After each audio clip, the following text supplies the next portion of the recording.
Hello guys, I hope you all are well.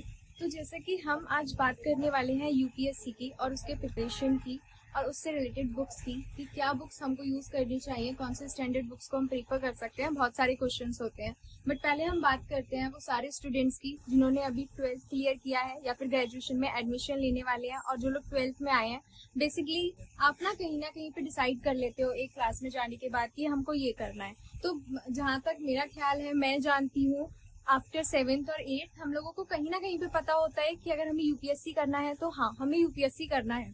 वहां से आपका जर्नी स्टार्ट हो जाता है, वहां से आपको एनसीईआरटीज पे फोकस करना होता है। मैं बात करूं अगर ह्यूमैनिटीज स्टूडेंट्स की, तो उनके लिए काफी ज्यादा रिलायबल होता है क्योंकि उनके पास वही सब्जेक्ट्स होते हैं जो कि हमें एक यूपीएससी एग्जामिनेशन के लिए पढ़ने होते हैं। लेकिन वहीं अगर हम बात करते हैं दूसरी तरफ साइंस साइड की, तो साइंस साइड वाले स्टूडेंट्स को थोड़ा सा स्ट्रगल होता है आफ्टर 10th, क्योंकि कहीं ना कहीं पे आपका जो कोर्स होता है वो चेंज हो जाता है। और यूपीएससी के एग्जाम में ह्यूमैनिटीज के अलावा अगर देखा जाए तो सीसेट में आपको कहीं ना कहीं पे कुछ चीजें देखने को मिलती हैं साइंस से। उसके अलावा साइंस हो जाता है एक सब्जेक्ट आपके पास, बट मोस्टली जो कवरेज है वो ह्यूमैनिटीज से ज्यादा होती है। अब हम बात करते हैं कि हमको ग्रेजुएशन में क्या लेना चाहिए। बेसिकली आप ग्रेजुएशन में ह्यूमैनिटीज के सब्जेक्ट को ले सकते हो क्योंकि ये कहीं ना कहीं पे आपको हेल्प करेगा यूपीएससी के प्रिपरेशन में भी, और आपकी ग्रेजुएशन भी काफी अच्छे से हो जाएगी। लेकिन अगर आपके पास साइंस है और आपका इंटरेस्ट है साइंस में, तो नो इश्यूज, आप उसके साइड बाय साइड पे यूपीएससी का प्रिपरेशन कर सकते हो, but consistency and concentration are needed there. उसके बाद हम बात करते हैं राइटर्स का हो गया और उसके बाद बुक्स का हो गया कि कौन सी बुक्स हमको लेनी चाहिए। बहुत सारी चीजें होती हैं। स्टार्टिंग में स्टूडेंट्स बहुत ज्यादा कंफ्यूज होते हैं कि क्या लें क्या ना लें, किस तरीके से तैयारी करें, क्योंकि जो आपका पहला स्टेप होता है ना, वो कहीं ना कहीं पे बहुत ज्यादा टिपिकल होता है। लेकिन जब आप वो स्टेप ले लेते हो ना, उसके बाद की जर्नी बहुत ईजी हो जाती है। आज मैं बात करने वाली हूँ इसी के बारे में क्योंकि मैंने बहुत ज्यादा एनालाइज किया। मैं भी उसी कैटेगरी से आती हूँ और उसके बाद मैंने भी काफी ज्यादा एनालाइज किया है चीजों को। काफी ज्यादा मैंने सर्च किया, यूट्यूब पे हो गया। यूट्यूब से देखो आप पढ़ सकते हो, यूट्यूब को हम बोल सकते हैं कि अच्छा सोर्स है स्टडी के लिए। लेकिन मैं आपको रियलिटी बताती हूँ, देखो यूट्यूब से आप पढ़ तो सकते हो लेकिन इतना ज्यादा टाइम तक आप नहीं पढ़ पाओगे। जो नॉलेज आपको बुक से मिलती है, राइटर्स आपको देते हैं, वो कहीं ना कहीं पे यूट्यूब में मिसिंग होती है। और यूट्यूब पे ऐसा होता है कि समटाइम्स आप पढ़ रहे हो लेकिन आपका मन किया कि नहीं कल को पढ़ लेंगे, परसों पढ़ लेंगे, इस तरीके से वो चीजें कभी नहीं हो पाती हैं। इसलिए बुक्स पढ़ना बहुत ज्यादा इंपॉर्टेंट होता है। आप बहुत सारी चीजें देख सकते हो, आप बहुत सारे बेनिफिट्स होते हैं बुक पढ़ने के। इसलिए मैंने काफी ज्यादा सर्च करने के बाद यूट्यूब पर मैंने सर्च किया, गूगल पे सर्च किया, बहुत सारी जगह पे मैंने सर्च किया, पूछा भी, टॉपर्स की लेक्चर्स भी सुने हैं। उसके बाद मैंने पूछा भी है जो लोग प्रिपरेशन करते हैं, वहां से मुझे बहुत सारी चीजें जानने को भी मिली हैं। उसके बाद मैं दिल्ली की एक बहुत ही famous book shop Rajesh book store पे गई, जहाँ का वीडियो मैंने यूट्यूब पर देखा था। तो वहां पे जाने के बाद मुझे सर से काफी ज्यादा जानने को मिला। उन्होंने मेरा हेल्प किया ये सेट प्रिपेयर करने में।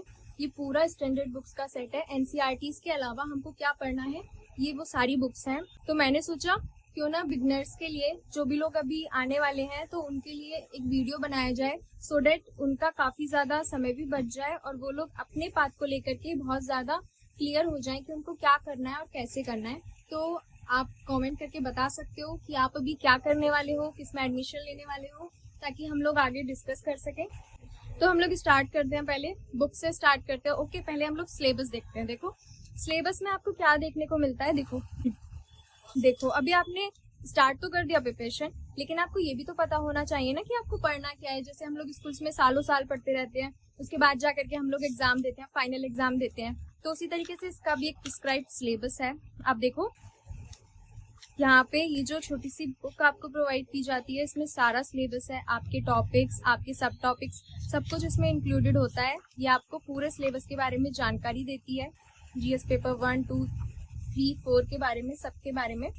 सिलेबस के बाद हम बात करें अगर बुक्स की, तो पहले देखो ये सामाजिक समस्याएं मेरे पास बुक है। सामाजिक समस्याएं बेसिकली आपको देखने को मिलती है जीएस पेपर 1 में, जहाँ पे आपको ये देखने को मिलेगा। आप देखिए एक बार, बुक लिखी गई है राम आहूजा के द्वारा, काफी अच्छे राइटर हैं। मैंने इनको पढ़ा, काफी अच्छे से इन्होंने एक्सप्लेन किया हुआ है। जैसे कि ये हमारे पास टॉपिक हो गया पॉवर्टी इन इंडिया, तो इसको बहुत अच्छे से एक्सप्लेन किया है इन्होंने। ईयर वाइज सब कुछ दिया हुआ है, सारी डिटेल्स दी हुई हैं। यहाँ पे आप देख सकते हो, डायग्राम्स भी दिए हुए हैं, आप देख लो एक बार। ये आपका बुक हो जाता है सामाजिक समस्याएं के बारे में। इसके बाद हम बात करते हैं भारतीय कला एवं संस्कृति की, तो जीएस पेपर 1 का है अगेन, ये आप देखिए। बुक काफी अच्छे से लिखी गई है, प्लस आप देखिए एक बार, जैसे आपका ये हो गया सिंधु घाटी सभ्यता की मूर्तियां, तो सब कुछ आपको यहाँ पे दिया गया है। इसमें से क्वेश्चंस आते हैं कि डांसिंग गर्ल का स्टेचू कहाँ पे मिला था, लाइक दिस। तो आप देखिए एक बार, जो चीजें यूपीएससी में प्रीफर की जाती हैं, जिनको वो एनालाइज करते हैं, वो चीजें कहीं ना कहीं पे इसमें हाईलाइट करके दी हुई हैं।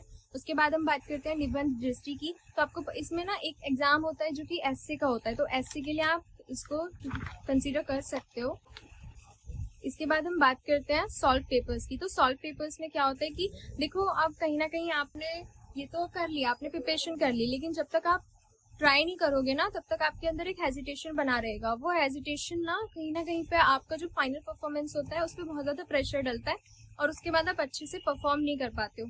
There are only certain people जो कि अंडर प्रेशर बहुत अच्छा परफॉर्म करते हैं, but most of the time जो चीजें होती है वो अंडर प्रेशर खराब हो जाती है।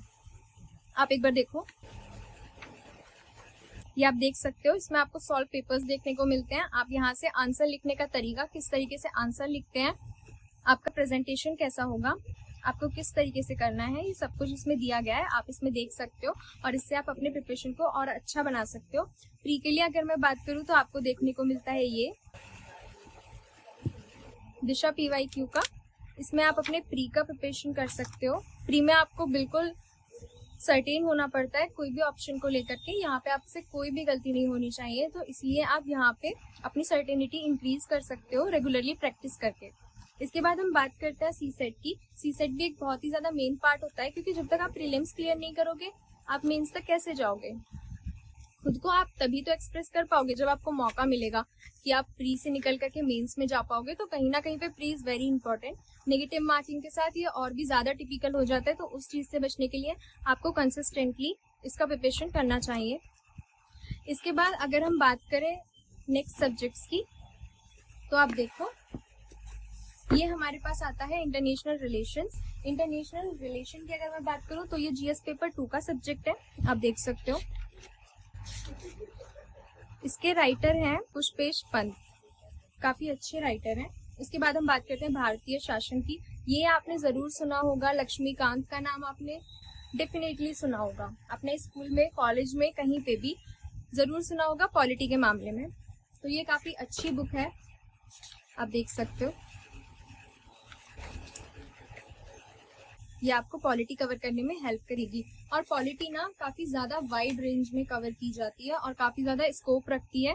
प्लस आपके जो मार्क्स है ना, उसमें काफी ज्यादा वेटेज भी पॉलिटी ही रखती है। ये आपको इकोनॉमिक्स देखने को मिलती है रमेश सिंह द्वारा, ये आप देख सकते हो। इकोनॉमिक्स आपको ठीक से पढ़नी होगी, क्योंकि इकोनॉमिक्स में कहीं ना कहीं पे आपको बुक के अलावा भी अपने करंट अफेयर्स पर ज्यादा ध्यान रखना होगा, क्योंकि करंट अफेयर्स आपको इसमें बहुत ज्यादा हेल्प करेंगे। उसके बाद हम बात करते हैं पॉलिटी की। एम लक्ष्मीकांत हो गया। इसमें मैं आपको बता दूं कि आपके प्रीलिम्स के लिए बहुत अच्छी रहेगी, लेकिन मेंस कहीं ना कहीं पे इससे कवर नहीं होगा, तो उसके लिए आपको अनदर बुक भी रिकमेंड, आप अनदर बुक भी देख सकते हो उसके लिए। ये आपके लिए मेंस के लिए इतनी ज्यादा ठीक नहीं होगी, बट प्रीलिम्स आपका कंफर्म है कि ये आपके प्रीलिम्स को बहुत अच्छा कर देगी। भूगोल की अगर हम बात करते हैं तो आप देख सकते हो ज्योग्राफी भी जीएस पेपर 1 का सब्जेक्ट होता है। मैपिंग के थ्रू आपको अच्छे से समझाया गया है। उसके बाद हम बात करें एनवायरमेंट की, तो एनवायरमेंट आपको जीएस पेपर 3 में देखने को मिलता है, काफी ज्यादा वेटेज रखता है। और आजकल के ग्लोबल वार्मिंग हो गया, बहुत सारे इश्यूज हो गए, इन सबको देखते हुए तो एनवायरमेंट का बहुत ज्यादा ही वेटेज है इस टाइम पे। साइंस एंड टेक्नोलॉजी देखने को आपको मिल जाती है, जो कि जीएस पेपर 3 का सब्जेक्ट है अगेन। इसके बाद आपको सामान्य विज्ञान देखने को मिलता है, जीएस पेपर 3 का सब्जेक्ट है। ये आपको हेल्प करती है आपके प्रिपरेशन को अच्छा करने के लिए। उसके बाद हम बात करते हैं आपके एथिक्स की। एथिक्स के लिए आपको लेक्सिकन मिल जाती है, आपके एथिक्स को बहुत अच्छे से कवर करेगी ये। और आपको पता है कि एथिक्स में आपका क्या होता है कि ज्यादा कवरेज होता है और ज्यादा चीजें आपको फोकस करनी होती है। उसके अलावा देखो, सामान्य हिंदी आपको ये बुक हेल्प करेगी, और आपके कंपलसरी इंग्लिश के लिए ये वाली बुक आपकी हेल्प करेगी। और एटलस के लिए आपको कहीं ना कहीं पे मैप का बहुत ज्यादा नॉलेज होना चाहिए, तो उसके लिए आपको ये ऑक्सफोर्ड का एटलस काफी ज्यादा हेल्पफुल होगा, और ये कट एंड ड्रॉ आपको मैपिंग में हेल्प करेगा। इसके बाद अगर हम बात करते हैं तो ये आपको यहाँ पे प्रीवियस ईयर सॉल्व पेपर्स मिल जाते हैं। यहाँ से आप देख करके अपनी प्रिपरेशन को और ज्यादा अच्छा बना सकते हो, इफेक्टिव बना सकते हो। ये इंग्लिश कंपलसरी का हो गया। ये आपको हिस्ट्री देखने को मिलती है, जीएस पेपर 1 का सब्जेक्ट है। ये आपका आंतरिक सुरक्षा देखने को मिलती है आपको, जो कि अगेन जीएस पेपर 2 का सब्जेक्ट है। इसके बाद ये आपको हिस्ट्री देखने को मिलती है, विश्व का इतिहास हो गया, मध्यकालीन भारत हो गया, इसके बाद ये भारत का इतिहास हो गया। ये सारी बुक्स आपको कवर करने में हेल्प करेंगी आपके सिलेबस को, और आपको इस एग्जाम को क्रॉस करने के लिए काफी ज्यादा हेल्पफुल है। इसके बाद अगर मैं बात करती हूँ इनको परचेज करने की, अभी आप सबने बुक्स तो देख ली हैं, तो ये बुक्स काफी ज्यादा पॉपुलर हैं, प्लस इनको अरेंज करने में, इनका एक ऐसे सेट बनाने में काफी ज्यादा सर्च करना पड़ा, एनालाइज करना पड़ा, उसके बाद ही ये सेट रेडी किया गया है। तो if you want to purchase it, और अगर आप यूपीएससी का प्रिपरेशन रियलिटी में करना चाहते हैं और दिल से करना चाहते हैं, तो आप इनको परचेज कर सकते हैं। ये आपकी प्रिपरेशन को बहुत अच्छा करेंगी, और आप इतने ज्यादा डायलेमा में मत रहिएगा कि क्या करना है क्या नहीं करना है। आप ये बुक्स ले सकते हो, और अगर आप इनको परचेज करना चाहते हैं तो आपकी स्क्रीन पर एक नंबर शेयर हो रहा होगा, आप वहाँ पे कॉल करके अपनी क्वेरीज पूछ सकते हैं, और अगर आपका कोई भी डाउट है तो आप वहाँ पे सॉल्व कर सकते हैं, और वहाँ से आप इनको परचेज भी कर सकते हैं। Thank you so much.